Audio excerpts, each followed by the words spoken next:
अस्सलामुअलैकुम नाज़रीन, programme press corner के साथ मैं हूं आपका मेज़बान जवाद कमाल। नाज़रीन, बलूचिस्तान में एफसी को वज़ीर आला के मातहत करने का फैसला किया गया है। बलूचिस्तान में बलोच सरदार और बलोची हुकूमत की जानिब से भी, सूबाई हुकूमत की जानिब से भी ये बार बार मुतालबा किया जा रहा था कि एफसी को सूबाई हुकूमत के मातहत किया जाए, लेकिन एफसी का जो सरबरा है, सूबाई हुकूमत का सरबरा है, वो फौज के अंडर ही होता है, ISPR के अंडर में ही काम करता है। लेकिन अब सूबाई हुकूमत के मातहत करने का फैसला किया गया है। कल बलूचिस्तान की सूरत हाल पर आला सतह का इजलास हुआ है, जिसमें वज़ीर आज़म यूसुफ रज़ा गिलानी उस इजलास की सदारत कर रहे थे और तमाम तर इजलास के बाद एजेंडा ये तय पाया है कि मसला बलूचिस्तान का फौजी हल नहीं, सियासी हल चाहते हैं और सियासी हल की तलाश किया जाए तो ही बेहतर होगा बलूचिस्तान का मसला हल तलाश करने के लिए। दूसरी जानिब इस इजलास में सबसे अहम बात यह थी कि हसास इदारों के सरबराहान भी शरीक थे। आर्मी चीफ अशफाक परवेज कियानी और DGISI लेफ्टिनेंट जनरल जहीरुल इस्लाम भी इस इजलास में शरीक थे और आर्मी चीफ का ये कहना था कि यकीनी बनाऊंगा फोर्सेस कानून के दायरे में रहकर काम करें। उनके इस बयान से ऐसा लगता है कि फोर्सेस अपने कानून के दायरे में रहकर बलूचिस्तान में काम वाकई में नहीं कर रही हैं, जिसकी वजह से बलूचिस्तान में शोरश की सूरत हाल पैदा हो रही है। इंसानी हुकूक की खिलाफ वर्जी में जो भी मुलविस होगा उसके खिलाफ कार्रवाई की जाएगी। वज़ीर आज़म यूसुफ रज़ा गिलानी ने कल इस इजलास की सदारत की है और उसमें यह कहा गया है कि जबरी गुमशुदगियों के खात्मे के लिए मौसर इकदाम करेंगे, गिरफ्तारी और ट्रायल से मुताल्लिक आईनी शिकों पर अमल दरामद कराया जाएगा। वज़ीर आज़म यूसुफ रज़ा गिलानी के ज़ेर सदारत इजलास में हम फैसले किए गए हैं। हम बलूचिस्तान में खुशहाली और इस्तेहकाम की तब्दीली चाहते हैं। बलोच क़यादत की मुशावरत से आगाज़ हुकूक बलूचिस्तान पैकेज के बाकी मानदा हिस्सों पर भी अमल दरामद किया जाएगा। बलूचिस्तान में ऑपरेशन जो जारी है उस पर और बलूचिस्तान में जो आगाज़ हुकूक बलूचिस्तान पैकेज है बलूचिस्तान का, उस पर भी अमल दरामद किया जाएगा और ऑपरेशन को जितना कम से कम किया जाए तो ही बलोच अवाम के लिए भी बेहतर है, बलूचिस्तान के लिए भी बेहतर है, क्योंकि अब तो बलूचिस्तान की सूरत हाल आलमी सतह पर भी उजागर होकर सामने आ चुकी है। और ख़ास तौर पर गुज़िश्ता दिनों जो अमरीका की जानिब से बयान आया था, अमरीकी सनट में भी जो इस पर बिल मंजूर हुआ था कि बिल पेश किया गया था कि बलूचिस्तान में पाकिस्तान के ज्यादती कर रहा है और बलूचियों की जो अक्सरियत है वो पाकिस्तान को तस्लीम नहीं करती, लेकिन इसके बरक्स अब बलूचिस्तान में तमाम तर सूरत हाल हुकूमत अपने कंट्रोल में लेने की कोशिश कर रही है। वज़ीर आज़म यूसुफ रज़ा गिलानी की ज़ेर सदारत भी आला सतह का इजलास हुआ है। सुप्रीम कोर्ट बार एसोसिएशन ने भी गुज़िश्ता दिनों एक कॉन्फ्रेंस तलब की थी बलूचिस्तान के लिए, कौमी कॉन्फ्रेंस थी जिसमें अपोजिशन जमातें और हुकूमती जमातों समेत तमाम जमातों में बलूचिस्तान के भी कॉमर्स रहनुमाओं ने भी इस इजलास में शिरकत किया था। आसिफ महमूद सीनियर तज्ज़ियाकार हमारे साथ टेलीफोन लाइन पर मौजूद हैं, उनसे इस हवाले से बात करते हैं। आसिफ महमूद साहब, प्रोग्राम में खुशामदीद कहेंगे। जी, बहुत शुक्रिया। आसिफ महमूद साहब, वज़ीर आज़म यूसुफ रज़ा गिलानी की ज़ेर सदारत कल बलूचिस्तान की सूरत हाल पर आला सतही इजलास हुआ है। आप क्या समझते हैं, ये इजलास एक अच्छी पेशरफ्त है और अमली इक़दाम भी होते नजर आ रहे हैं आपको? जी, मुझे तो लगता है कि अमली इक़दाम होते नजर आएंगे, क्योंकि इनके ऊपर बहुत सारा अवामी और अदालती प्रेशर है जी, तो मजबूर होके ये कुछ स्टेप्स लेंगे जी, जिनमें ये भी है, आर्मी चीफ की बहुत वाज़ेह स्टेटमेंट आ गई कि एफसी आईनी हदूद में रहकर काम करेगी और आईनी हदूद में रहकर काम करने का फिर यही मतलब होता है कि लोगों को उठा के मारा नहीं जाएगा। जी।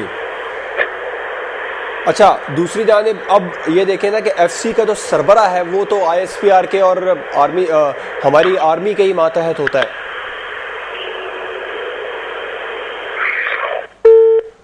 आसिफ महमूद साहब से ग़ालिबन हमारा राब्ता मुनक़ता हो गया है। जैसे ही उनसे दोबारा राब्ता बहाल होगा उनके तज्ज़िये से आपको आगाह करते चलेंगे। बलूचिस्तान में एफसी के किरदार को वज़ीर आला के मातहत करने का फैसला किया गया है। लापता अफराद की बाजियाबी के लिए कमेटी कायम की गई है। इंसानी हुकूक की खिलाफ वर्जी में जो भी मुलविस होगा उसके खिलाफ कार्रवाई की जाएगी। बलूचिस्तान के पैकेज पर आपको बात कर रहे थे कि बलूचिस्तान में गुज़िश्ता दिनों सुप्रीम कोर्ट बार एसोसिएशन ने भी एक कॉन्फ्रेंस बुलाई थी, जिस कॉन्फ्रेंस में तमाम अपोजिशन जमातें और हुकूमती जमातें भी शामिल थी, रहनुमा भी शामिल थे तमाम जमातों के। और उसमें यह कहा गया था कि कई रहनुमाओं ने यह कबूल भी किया था कि बलूचिस्तान में ज़्यादती हो रही है और बलोचों को इस पर हमें बलोचों से शिकायत नहीं करनी चाहिए, बल्कि ये मानना होगा कि हमने बलूचिस्तान में ज़्यादती की है। गुज़िश्ता 60 बरसों से बलूचिस्तान में ज़्यादती की गई और ये भी एक हकीकत है कि कई जगहों पर बलूचिस्तान के साथ हकीकतन ज़्यादती हुई है। एहसास कमतरी का शिकार बलूची जो है वो इस बिला वजह नहीं है, कोई ना कोई वजह ज़रूर है जिसकी वजह से बलूची जो है वो एहसास कमतरी का शिकार हो रहे हैं। कौम परस्ती बलूचिस्तान में हद से ज़्यादा बढ़ गई है।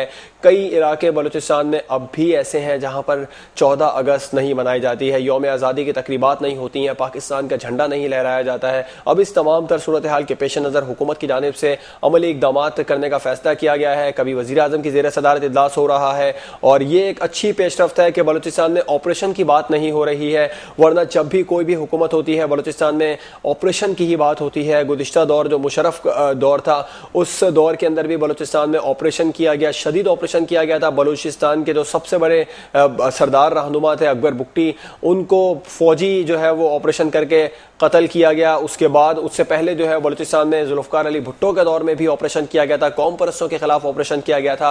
और बलूचिस्तान में कौम परस्तों के खिलाफ ऑपरेशन हमेशा से ही होता रहा है।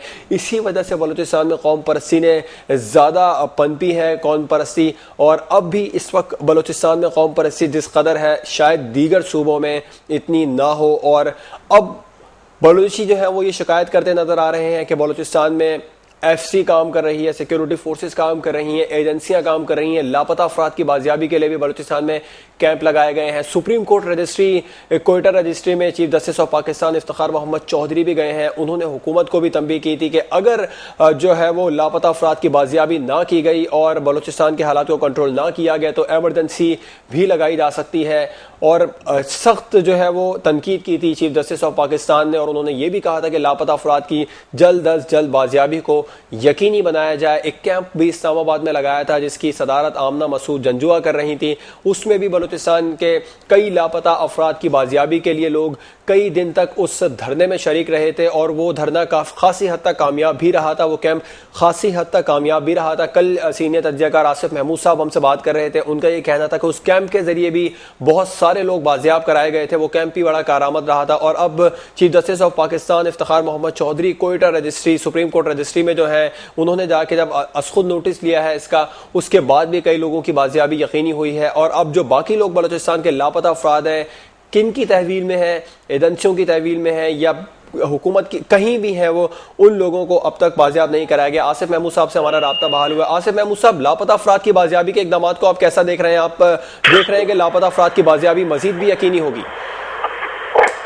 हेलो आसिफ महमूद साहब, लापता अफराद की बाजियाबी को आप कैसे देख रहे हैं? इस तमाम तर इकदाम से बलूचिस्तान में जो लापता अफराद की बाजियाबी है उस आसिफ महमूद को गालिबन हमारी आवाज़ नहीं पहुंच पा रही है, उनसे दोबारा रब्ता करने की कोशिश करेंगे। हम बता रहे थे कि बलूचिस्तान में सुप्रीम कोर्ट कोयटा रजिस्ट्री में जो कोयटा रजिस्ट्री सुप्रीम कोर्ट में जो chief justice of Pakistan Iftikhar Mohammad Chaudhry ने की ज़ेर सदारत कमीशन बैठा था, उसमें लापता अफराद की बाजियाबी के लिए जो बात की गई थी, आवाज़ उठाई गई थी, हुकूमत को तंबीह की गई थी कि लापता अफराद की बाजियाबी को यकीनी बनाया जाए। और दूसरी जानिब अपोजिशन को देखें तो अपोजिशन जमात जो है वो ये कहती नजर आ रही है कि अकबर बुगटी के कातलों को गिरफ्तार किया जाए। आसिफ महमूद से एक बार फिर हमारा राब्ता बहाल हुआ है। आसिफ महमूद साहब, लापता अफराद की बाजियाबी को अब आप यकीनी देख रहे हैं?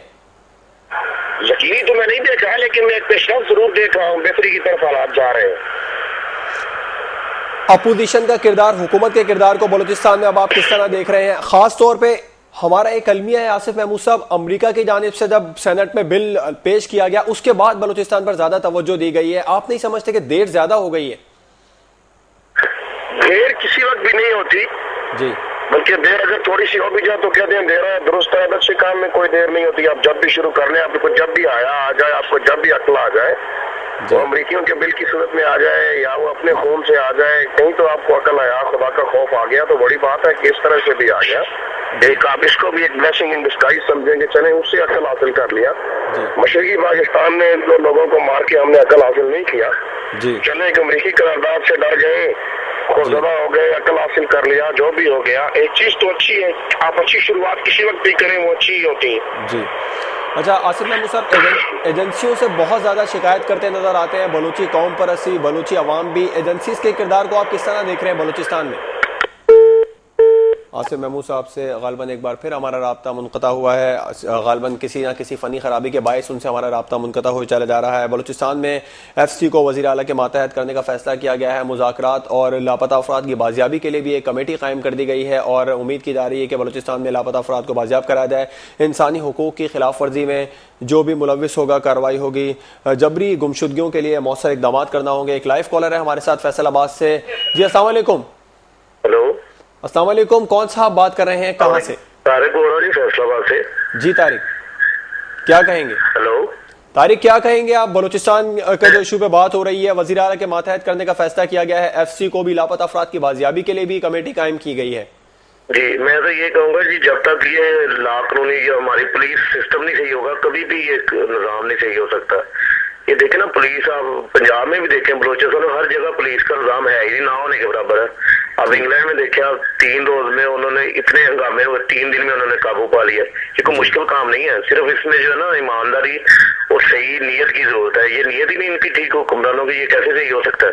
ठीक है, बहुत शुक्रिया तारिक बात करने का। फैसलाबाद से तारिक लाइव कॉलर थे, जिनका ये कहना था कि पुलिस ईमानदार होनी चाहिए, पुलिस की नीयत ठीक नहीं है। तमाम तर मामलों को ठीक करने के लिए हम इस वक्त जो है बलूचिस्तान के इशू पर बात करें। आज पहली खबर है अखबारों में, मसला बलूचिस्तान के हवाले से वज़ीर आज़म यूसुफ रज़ा गिलानी की ज़ेर सदारत आला सतह का इजलास हुआ है। आइनी शिकों पर भी अमल दरामद करने की बात की जा रही है और ये कहा जा रहा है कि फ़ौज की जानिब से भी यकीन दहानी कराई गई है कि फोर्सेस अपनी हदूद में, अपने दायरा कार में रहकर काम करेंगी। फोर्सेस अपनी हदूद से तजावुज़ नहीं करेंगी, बिला वजह किसी को नहीं गिरफ्तार किया जाएगा या किसी के साथ ज्यादती नहीं की जाएगी। एक और लाइव कॉलर हमारे साथ मौजूद है। जी अस्सलाम वालेकुम।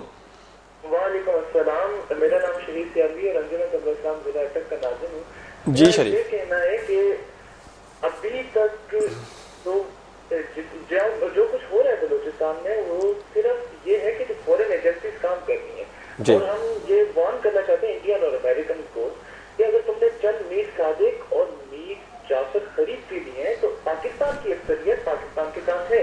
पाकिस्तान बनने के लिए बना था, टूटने के लिए नहीं बना। और मैं ये बताना चाहता हूँ कि सियासतदानों से आप उम्मीद ना रखें। पाकिस्तान, मैं खुद अभी फर्स्ट ईयर का पेपर दे रहा हूँ बोर्ड के, लेकिन ये इशू मुझे इतना जो है हाइपर कर देता है कि यार क्यों ये लोग अलहदगी चाह रहे हैं। ये बलोची नहीं है जो अलहदगी चाह रहे हैं, हम तो बलोचियों से प्यार करते हैं, उनके लिए जीने मरने को तैयार हैं। जो लोग अलहदगी चाह रहे हैं, they are all Indian agencies working in Balochistan. और ये मैं बात कह दूं कि आज अगर इनकलाब नहीं आता तो वेट फॉर एवर टाइम। आज तलबा निकलेंगे, अब स्टूडेंट्स निकलेंगे, बलोची हमें कॉल दें, हम पंजाब से आएंगे उनके हक में लड़ने के लिए, हम सिंध से आएंगे, हम खैबर पख्तूनख्वा से आएंगे, हम बल्तिस्तान से आएंगे, कश्मीर से आएंगे। हम बलोचियों के साथ जीने मरने को तैयार हैं। एक एक बलोची सुन ले कि हम तुम्हारे साथ जीने मरने को तैयार हैं, हमारा खून इकट्ठा गिरेगा। लेकिन सुन लो, पाकिस्तान से कभी खयानत ना करना। ये सोले अलैहिस्सलाम की ऊँट नहीं है, इससे जिसने खयानत की वो बर्बाद हुआ और बर्बाद होगा। पाकिस्तान का वो मकाम है कि कोई, मेरे ख्याल से कोई सुनने की ताबीर ना ला सके। इसका इस्तिलाही मतलब ला इलाहा इल्लल्लाह, इसका लगवी मतलब मदीना तैयबा। मैं तो, मेरे ख्याल से कॉल बहुत लंबी हो चुकी है। मैं पाकिस्तान का वो मकाम है कि मैं आपको आधा पौना घंटा लगेगा। तो थैंक यू वेरी मच। बहुत बहुत शुक्रिया शरीफ। यकजहती का शदीद मुजाहरा कर रहे थे। उनका ये कहना था कि बलूचिस्तान में जो इस वक्त सूरत हाल है, वो इंडियन एजेंसीज और गैर मुल्की एजेंसीज वहाँ पर काम कर रही हैं, उनको वहाँ से निकालना होगा, उनको वार्न करना होगा। और उनका ये कहना था कि हम बलूची अवाम से, बलूचिस्तान से शदीद मोहब्बत करते हैं, चाहे वो सिंध के हों, पंजाब के लोग हों, चाहे वो खैबर पख्तूनख्वा के लोग हों या कबायली इलाकों के लोग हों। बलूचिस्तान की, बलूचियों की एक कॉल पर जान देने के लिए भी तमाम लोग तैयार हैं। इस कदर कौमी यकजहती का मुजाहरा किया जा रहा है और जो एक अच्छी पेशरफ्त है बलूचिस्तान में भी, जो है वो एफसी को वज़ीर आला के मातहत करने का फैसला किया गया है। इस वक्त हमारे साथ टेलीफोन लाइन पर मौजूद है जमात इस्लामी के रहनुमा फरीद पराचा। उनसे बात करते हैं इस हवाले से। फरीद पराचा साहब, प्रोग्राम में खुशामदीद कहेंगे। फरीद पराचा साहब, अगर आप हमें सुन पा रहे हैं तो बलूचिस्तान के मसले पर कल वजीर आजम यूसुफ रजा गिलानी की जेर सदारत आला सतह का इजलास हुआ है, आप क्या देख रहे हैं? सिर्फ ये इकदामात ये इजलासों तक है या अमली तौर पर भी इकदामात किए जाएंगे? अब देखिए, अभी तक तो बलूचिस्तान के बारे में हमारे हुक्मरानों का रवैया इंतहाई गैर सीरियस है जी। और वो मुसलसल बलूचों को ये एहसास दिला रहे हैं और वहाँ बलूचिस्तान के रहने वालों, पठानों और दीगर को, कि उनका पाकिस्तान के साथ कोई ताल्लुक नहीं है। और ये इंतहाई खतरनाक सूरत हाल है कि जिसको इन्होंने पैदा किया हुआ है। आगाज़ हकूक़ बलूचिस्तान की बात की गई, हालांकि यानी जरूरत ऐलानात की नहीं, इक़दामात की थी, लेकिन वो की गई, उस पर कोई अमल दरामद जो है वो नहीं हुआ। जिन लोगों को नौकरियां दी गई, उनको जो है वो किसी को भी परमानेंट जो है वो नहीं किया गया। उनके ऊपर आरजी की तलवार जो है वो लटक रही है। फंड दिए गए असलम रईसानी को, तो वो फंड के खुद बुर्क होने की और बर्बाद होने की खबरें जो है वो आ रही हैं। तो मजमूई तौर पर, और वहां से लोग लापता हो रहे हैं, लाशें मिल रही हैं मसदशुदा। तो ऐसी एक सूरत हाल है। और फिर बैरून बलूचिस्तान में दूसरे सूबों से आए हुए लोगों की हर रोज लाशें जो है वो वहां पहुंचती हैं। टीचर असातिज़ा बेचारे जो 16-16 साल 25-25 साल से वहां खिदमत अंजाम दे रहे हैं, उनके घरों के अंदर उनकी लाशें पहुंचती हैं।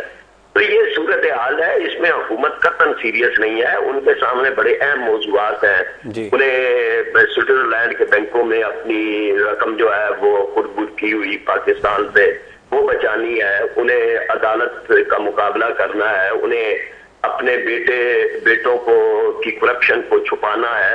तो बहुत सारे अहम काम है उनके पेश नजर, वो इस पे लगे हुए हैं। जी अच्छा, फरीद पराचा साहब, आपने कहा कि अभी तक गैर सीरियस रवैया है हुकूमत का। हुकूमत तो अब आला सतह पर इकदाम भी कर रही है, इजलास भी हो रहे हैं, ये तो गैर सीरियस रवैया नजर नहीं आ रहा। अब तो ऐसा लग रहा है कि फौज की भी आला क़यादत वहां पर मौजूद थी और कह रहे थे कि फोर्सेज जो है वो कानून के दायरे में रहकर काम करेंगे। तमाम जो है फोर्सेज और हुकूमती नुमाइंदगान, अपोजिशन के लोग भी, सुप्रीम कोर्ट भी, सब सर जोड़कर बैठ गए हैं इस हवाले से। अब तो गैर सीरियस रवैया नहीं कहा जा सकता। नहीं, नताइज से बात है, यानी ये मीटिंग्स जो है वो तो हमेशा तारीख के हर दौर के अंदर बड़ी होती रही है। मसला कश्मीर पर 132 मरतबा पाकिस्तान और इंडिया मिलकर बैठे हैं और इसी तरह अक़वाम मुत्तहिदा की, लेकिन जब तक मसला हल नहीं होता कोई भी, उस वक्त तक तो आप गैर सीरियस इसको कहेंगे, बल्कि इससे लोगों में नाउमीदी बढ़ जाती है कि हमारे हुक्मरान या इदारे मिल बैठते हैं तब भी कोई मसला हल नहीं होता। जी, बहुत बहुत शुक्रिया फरीद पराचा साहब रॉयल न्यूज़ से गुफ्तगू करने का। जमात इस्लामी के रहनुमा फरीद पराचा गुफ्तगू कर रहे थे और वो ये कह रहे थे कि हुकूमत की जानिब से गैर सीरियस रवैया है, इतने लोग मिलकर बैठे हैं तब भी मसला हल नहीं हुआ। एक लाइव कॉलर हमारे साथ मौजूद है, उनसे बात करते हैं। जी अस्सलाम वालेकुम। जी कौन साहब, कहाँ से? जी मैं शहजाद बात कर रहा हूँ, फैसलाबाद मोहल्ला मंसूराबाद से। जी शहजाद। हाँ जी, मैं गुजारिश ये करना चाह रहा था कि बलूचिस्तान देखो हमारे हिस्सा है मुल्क का, तो हमारे भाई हैं, हम उनके साथ हैं, लेकिन ये खुदा के लिए जो हमारे प्रेसिडेंट है या वजीर आजम है और मुल्कों को तो दौरे करते हैं, आया इनको ये अपना सूबा नजर नहीं आता। इनके साथ भी यकजहती में कभी उनसे भी मिले, उनसे भी बात करें। और साथ में ये हमारे पंजाब के जो खादमे आला हैं, इनको ये और काम कोई नहीं आता सिवाय ये लैपटॉप तस्लीम कर रहे हैं और मामला इनको नजर नहीं आते हैं। तो वो और लोगों को जला देखें, सूबे में पानी नहीं है, बिजली नहीं है, गैस नहीं है, उस पर ये कभी बात नहीं करते सिवाय इसके कि ये मतलब कभी 2 रुपए की रोटी, तो पॉलिसी ऐसी क्यों नहीं बनाते कि 2 रुपए की रोटी के बजाय लोगों को वैसे ही फ्री जो रोटी मिले, आटा सस्ता मिल जाए। अभी बारदाने का मामला है, लोगों को बारदाना नहीं मिल रहा है, कनक खराब और जिम्मेदार रुल रहा है इस वक्त। तो भाई ये मेरी गुजारिश है लोगों से कि ये अपने सूट बूट काम करें और ख्याल करें, मुल्क की बेहतरी करिए। और साथ में मैं रॉयल न्यूज को दाद देता हूँ कि ये और फौरन खबर देते हैं और सबसे अच्छा न्यूज चैनल है मेरी नजर में। बहुत शुक्रिया। बहुत शुक्रिया शहजाद गुफ्तगू करने का। शहजाद ये कह रहे थे कि और हुकूमत पंजाब को तनकीद कर रहे थे, लेकिन बात ज़्यादा बलूचिस्तान पे हो रही थी। हम बलूचिस्तान की बात कर रहे थे, उसमें अब वज़ीर आला के मातहत करने का फैसला किया गया है। एफसी को लापता अफराद की बाजियाबी के लिए भी कमेटी कायम कर दी गई है। दूसरी खबर की जानिब आते हैं, जिसमें अब स्टेट बैंक के गवर्नर जो है यासीन अनवर, उनकी जानिब से एक और बार जो है वो आवाम को हिलाया गया है कि महंगाई में इजाफा हो सकता है, नोट छाप कर कर्जों से हुकूमत चलाई जा रही है, महंगाई बढ़ने का खदशा है, IMF के पास भी जाना पड़ सकता है, एक बार फिर संगीन नताइज का सामना भी करना पड़ सकता है। ज़र मुबादला के ज़खायर में तेजी से कमी हो रही है, गैर मुल्की सरमायाकारी 60 साल की कम तरीन सतह पर पहुंच गई है। इसका मतलब है गुज़िश्ता 60 साल में गैर मुल्की सरमायाकारी इतनी कम कभी नहीं हुई जितनी इस हुकूमत के दौर में हुई है। माली खसारा DGP के 8% तक पहुंच गया है। शरह सूद में कमी की गुंजाइश भी अब बाकी नहीं रही है। बढ़ते तिजारती खसारे के बाइस IMF को $4 अरब की अदायगी मुश्किल हो जाएगी और IMF को इस बार भी अदायगी हम नहीं कर पाएंगे। मुश्किल ओहदे पर फायज हूं। यासीन अनवर का यह कहना था कि मैं मुश्किल ओहदे पर फायज हूं, मुश्किलात में इस वक्त फंस गया हूं। खुद मुख्तारी तो हासिल है, लेकिन इतनी नहीं है कि हुकूमती चेक वापस कर सकूं। यासीन अनवर ने अमरीकी अखबार को इंटरव्यू दिया है और उनका यह कहा है कि एक बार फिर कशकोल फैलाना पड़ सकता है, IMF के पास जाना पड़ सकता है,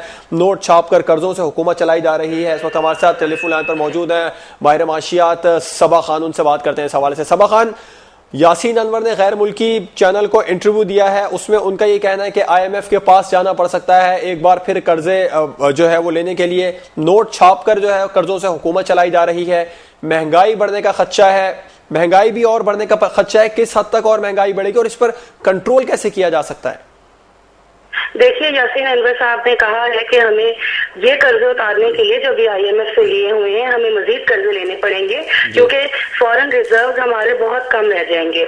अभी जून में $109 मिलियन की किस्त हमने IMF को अदा करनी है और $290 मिलियन के दूसरे अदायगी है जो हमने IMF को करनी है, जिसमें इंटरेस्ट वगैरह शामिल है। तो इस तरह हमारे रिजर्व से बहुत ज्यादा असर पड़ रहा है। $16 बिलियन के हमारे रिजर्व हैं और अगर हम 4 साल पहले जाएं तो ऐसी ही सिचुएशन थी। उस वक्त $6 बिलियन हमारे पास रिजर्व रह गए थे और हमने IMF से कांटेक्ट किया था। उन्होंने ये बात तो की है कि कर्जे लेने पड़ेंगे, लेकिन आप देखें उससे इकोनॉमी पे और एक आम आदमी की जिंदगी बहुत तबाह होकर रह जाएगी। आप अभी महंगाई की बात कर रहे हैं, इससे पहले आपने नोट छापने की बात की। डेली बेसिस पे गवर्नमेंट अखराजात पूरे करने के लिए 3 से 4 अरब रुपया नोट छाप रही है और जब आप अपनी रियल GDP से, प्रोडक्शन से फास्टर रेट पे जाके नोट छापते हैं तो पीछे इकोनॉमी बहुत बुरी तरह सफर करती है। जी।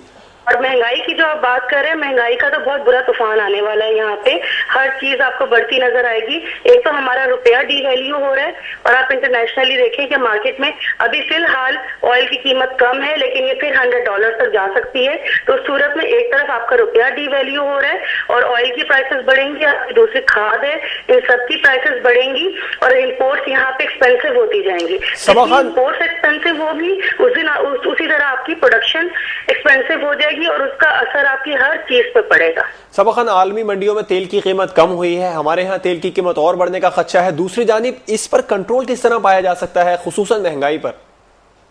महंगाई पे देखें, एक तो ये तरीका है कि आप रिटेल लेवल पे मार्जिन को कैप कर दें। ठीक है, महंगाई हो रही है, यहाँ गवर्नमेंट को आगे आके स्टेप लेना पड़ेगा कि रिटेल लेवल पे मार्जिन्स को कम कर दें और जितना भी महंगाई का असर है या कॉस्ट ऑफ प्रोडक्शन बढ़ने का असर है वो कंज्यूमर को पास ऑन ना हो और यहाँ पे गवर्नमेंट को भी थोड़ी सी सब्सिडी अपनी बढ़ानी पड़ेगी। ठीक है। अच्छा, दूसरी जानिब यह है कि माली खसारा DGP की 8% तक पहुंच गया है। शरह सूद में अब कमी की गुंजाइश भी बाकी नहीं रही है, ये कहना है यासीन अनवर का। जी, वो बिल्कुल ठीक कह रहे हैं क्योंकि इस सूरत में जब आपकी करेंसी भी डीवैल्यू होती है और आप कर्जे भी IMF से मजीद लेने की बात करते हैं तो ऐसी सूरत में इंटरेस्ट रेट्स बढ़ते हैं, कम नहीं होते। तो अभी तो 12% पे यहाँ पे इन्होंने मेंटेन किया हुआ है। उसकी एक रीजन पीछे ये भी है कि गवर्नमेंट ने 1 खरब रुपया से ज्यादा बैंकिंग सेक्टर से बोरिंग कर ली है, कमर्शियल बैंकों से भी और स्टेट बैंक से। स्टेट बैंक से 442 अरब रुपए की बोरिंग कर चुका है। इस वजह से इंटरेस्ट रेट 12% पे इन्होंने मेंटेन किया हुआ है। इसके कम होने की कोई चांसेस नहीं है, बल्कि इसके बढ़ने के चांसेस हैं यहाँ पे। अच्छा सबा, अचानक से पिछले साल और 1 साल के अंदर जो है अब तक, पिछले साल मई से लगाएं अगर हम, मई से और अब तक की मई में अचानक से अशिया मसनूआत में जो है वो बहुत तेजी से इजाफा हुआ है और खुर्दोनोश की चीजें हैं उनमें भी बहुत तेजी के साथ इजाफा हुआ है, जरूरियात जिंदगी की चीजों में भी बहुत तेजी के साथ इजाफा हुआ जितना पहले कभी देखने को नहीं मिला है। इतनी तेजी से महंगाई बढ़ती चली जा रही है, इस पे कंट्रोल भी नहीं हुकूमत की जानिब से हो रहा। खर्चे किस तरह कम किए जा सकते हैं कि महंगाई पे कंट्रोल किया जाए? देखिए, सबसे पहले तो गवर्नमेंट अपने अखराजात को कम करे, ठीक है, और यहाँ पे महंगाई को थोड़ा सा कंट्रोल करे। जिस तरह मैंने आपको कहा कि रिटेल लेवल पे यहाँ पे कैप लगा दिया जाए मार्जिन पे।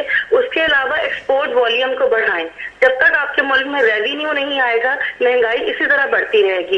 एक्स्ट्रा ऑर्डिनरी जो आपकी इम्पोर्ट्स हैं, जिनके इम्पोर्ट सब्सिट्यूट्स मौजूद है, उन पे बैन लगाएं और एक्सपोर्ट वॉल्यूम को यहाँ पे इंक्रीज करें।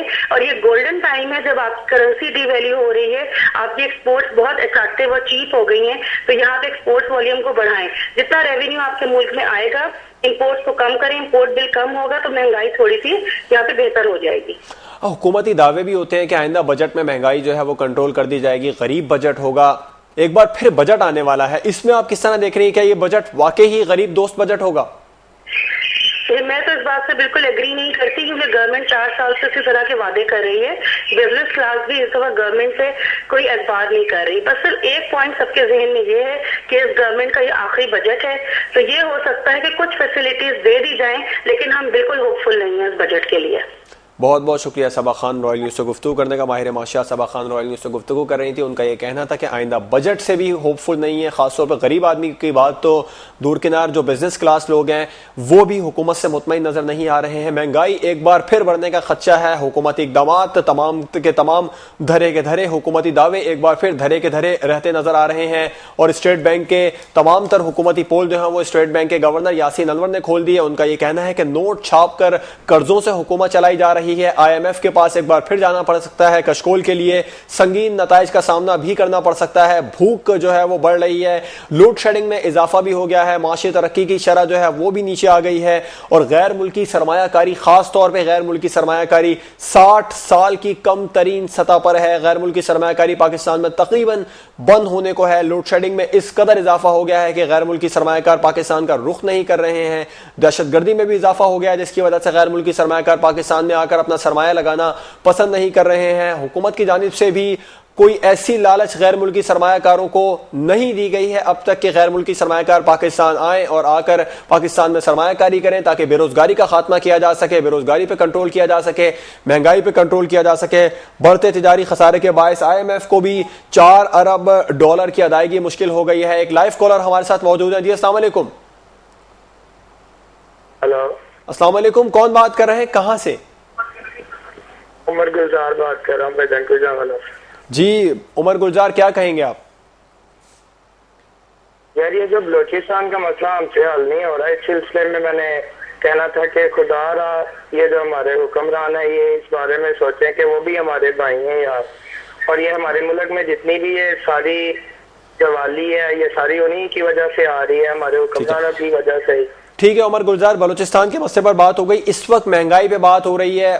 IMF के जो गवर्नर है यासीन अनवर, उनका ये कहना है कि नोट छाप कर जो है वो गुजारा किया जा रहा है, महंगाई कंट्रोल में नहीं आ रही है। इस पर आप क्या कहेंगे? भाई देखें, तकरीबन 62-63 साल हो गए पाकिस्तान को बने जी। उससे अब तक जो पैसे जिन लोगों के पास थे उन्हीं के पास बॉन्ड है, वो बाहर निकाले तो महंगाई खत्म हो। ऊपर से हमारे हुक्मरान ऐसे ही है जैसे जो हमसे इकट्ठा करते हैं वो मुश्किल से अपने बैंक ही उनके पूरे होते हैं। बहुत शुक्रिया उमर गुलजार, गुजरांवाला से लाइव कॉलर थे। उनका ये कहना था कि 60 साल से जो है वो हमारे जो अपर क्लास है, हुक्मरान हैं, उनका जो है बैंकों में पैसे और रखे हुए हैं। जब तक वो गैर मुल्की बैंकों से पैसे नहीं लेके आएंगे पाकिस्तान में महंगाई पर कंट्रोल नहीं किया जा सकता है। नोट छाप कर और कर्जों से हुकूमत चलाई जा रही है। IMF के पास एक बार फिर जाना पड़ सकता है और एक इक्तिसादी सर्वे किया गया है जिसके मुताबिक भूख, महंगाई, लोड शेडिंग में इजाफा जो है असल वजह है। तरक्की का कोई हदफ हासिल नहीं हो सका है। तमाम तर दावे हुकूमत के एक बार फिर अधूरे नजर आए हैं और तमाम तर दावों का पोल भी खुलता नजर आया है। इक्तिसादी सर्वे सर्कल जारी किया जाएगा अब आने वाले दिनों में, उसमें भी जो है कोई अच्छी खबर की तवक्को नहीं की जा सकती है। मुआशी तरक्की की शरह 3.7% रह गई है कम होकर। सरमायाकारी का हुजम जो है वो $66 करोड़ जारी और जो खाते हैं उनका खसारा जो है $3.1 अरब रहा है। स्टेट बैंक के गवर्नर यासीन अनवर ने एक बार फिर ये कहा है कि हम जो हमारे जो है वो हाथ पांव बंधे हुए हैं। हुकूमत की जानिब से भी जो इकदाम किए जाते हैं उन पर महंगाई कंट्रोल नहीं की जा रही है, शाह खर्चियां की जाती हैं। 90 रुकनी वफ्द लेकर वजीर आजम यूसुफ रजा गिलानी लंदन के दौरे पर गए थे और एक महंगा तरीन ये दौरा था। इससे पहले तमाम तर जो दौरे किए जा रहे हैं उनमें भी शदीद पैसा खर्च किया जा रहा है। बैरून मुल्क दौरों पर भी बहुत पैसा किया जा रहा है।